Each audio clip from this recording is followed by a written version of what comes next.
This episode of Other People's Airplanes is supported by Piper and Sennheiser. It's day 6 here at EAA's AirVenture Oshkosh, and I made it over to Warbirds.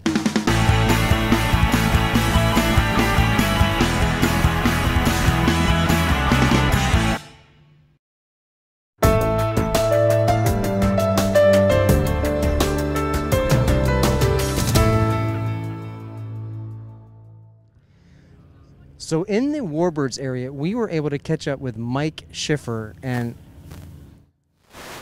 look at that radial. That, my friend, is a beautiful airplane. Thanks, we love it. Tell us a little bit about what it's like to fly this gorgeous bird. By the way, that's an F4U Corsair, in case you didn't know. I know you do, but that's an F4U. You realize I'm standing in front of an F4U Corsair. Oh yeah. Okay, so it's a Dash 5. It's a later model, which means the 2,800 cubic inch engine is 2,450 horsepower. So it out-accelerates anything that I've ever had the opportunity to fly going down the runway. It handles, it's all the control surfaces are servo tab, so it handles really nice and light on the controls regardless of how fast you go. If you're in a Mustang and you get to the higher speeds, the ailerons and the elevator get really, really heavy, and not so with this airplane. The fact that where the Mustang is a very efficient airplane, this one does it with brute horsepower. So it still has a pretty fat wing. So when you're turning and pulling, it's a very forgiving airplane. And it will turn really tight, and you've got the horsepower to pull yourself back out of it on the other side. Can you tell us a little bit about the history of this specific airplane? This airplane actually was a real late model, and its complete war history is it was down in Nicaragua in the soccer wars. And that was the end of its war history.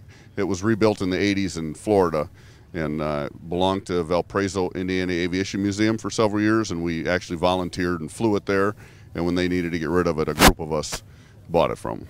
Fantastic. It's beautiful. I love to see it fly, and I've always had there's always been a special place in my heart for that kind of airplane anyway, and it looks like you guys have taken a very, very good care of it. Well, thanks. It's a part of history. The biggest thing we need to do is make sure people don't forget that history, and this is a big part of it, and the guys that flew them are the heroes. You know, we're just keeping it going here. It is a tremendously fun airplane to fly. Excellent. Thank you so much, Mike. I really appreciate your time.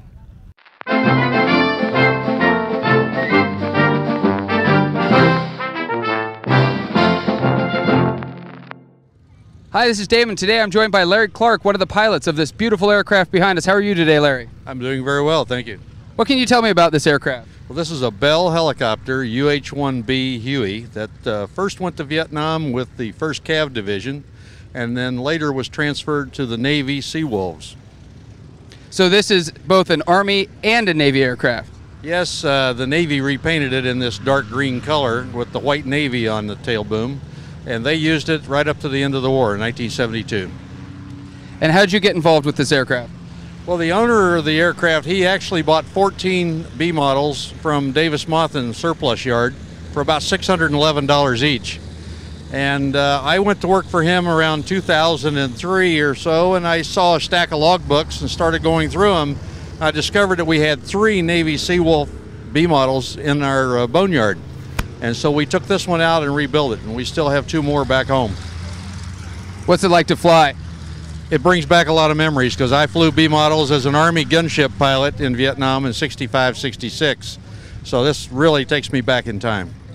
Well, you answered my next question, was how you got your start in aviation. Well, yeah, my father had a flying service and all that, but I joined the Army to go into helicopter school. And of course, if you joined in the 1960s, you went to Vietnam, like all Army pilots. And then I got out of the Army and went into the commercial side and retired eventually as a test pilot from Honeywell. Well, this is a beautiful example of some flying history, and we appreciate you bringing it out to share with everyone. Well, we're happy to be here, and we're certainly drawing big crowds here at Oshkosh because it's down here at ground level. People can walk up, look inside, see the guns, see the ammo. It's real exciting for the kids especially. Thanks for your time, Larry. I'm Damon Favor, and that's your 100 seconds. Now obviously I'm not at Oshkosh anymore. We're actually at Valkyria Airport, X-Ray 59er. We just figured this is a good place to kind of do the wrap up since we had to close up and get out of Dodge so quickly at Oshkosh. We had a great time. We stayed for all 7 days, but day 6 was just shooting and packing up and then out of there. So we didn't actually get everything wrapped up like a closing statement. So this is it. So this wraps up our main coverage of EAA's AirVenture Oshkosh 2011. Damon Favor and I have really enjoyed bringing you guys along for the ride, and we thank you all so much for tagging along with us. Damon and I did shoot a few more interviews, and I'll be editing those as individual short episodes for you to watch with your eyeballs. So stay tuned for that. Now, none of this coverage would have been possible without help from some of our friends. Sennheiser provided us with some incredible professional audio gear. You saw me using that all week long. Check them out right here. iCan supplied us with a bunch of production equipment, from lights to camera rigs to mounts. We use their stuff pretty much every single day, and you can check them out right there. And then there was Canon, who supplied us with some cameras and lenses, and you can check them out, of course, right here. Now, Piper Aircraft supplied us with bandwidth so that I could upload large quantities of video for your viewing pleasure. Without them, none of this video would have made it online before the end of the event. And I simply could not have pulled any of this off without the help of Damon Favor, the host of the Pursuit of Wings podcast. His camera work and his audio mixing were invaluable during the event. Check out his podcast right there. And finally, thanks so much to the guys over at My Transponder. Ace and the team arranged for all of the equipment support and went all out to establish and support a place for new media producers like me and others to bring you content straight from the grounds at Whitman Field. The My Transponder mobile studio was the place for new media creation during Oshkosh. Check it out, mytransponder.com, making aviation more social. I'm super excited to announce that this podcast is now available in iTunes. Please, if you haven't done so already, subscribe at this link right here. I am periodically posting my back episodes there, and when I finally catch up with all those, I'll be posting all new episodes to both iTunes and YouTube. So that's it. I bid you adieu, farewell, and goodbye. Show notes for this and every episode are available at otherpeoplesairplanes.com. Be sure to like us on Facebook right up here. And if you want to know what I'm up to between episodes, be sure to follow me on Twitter right there.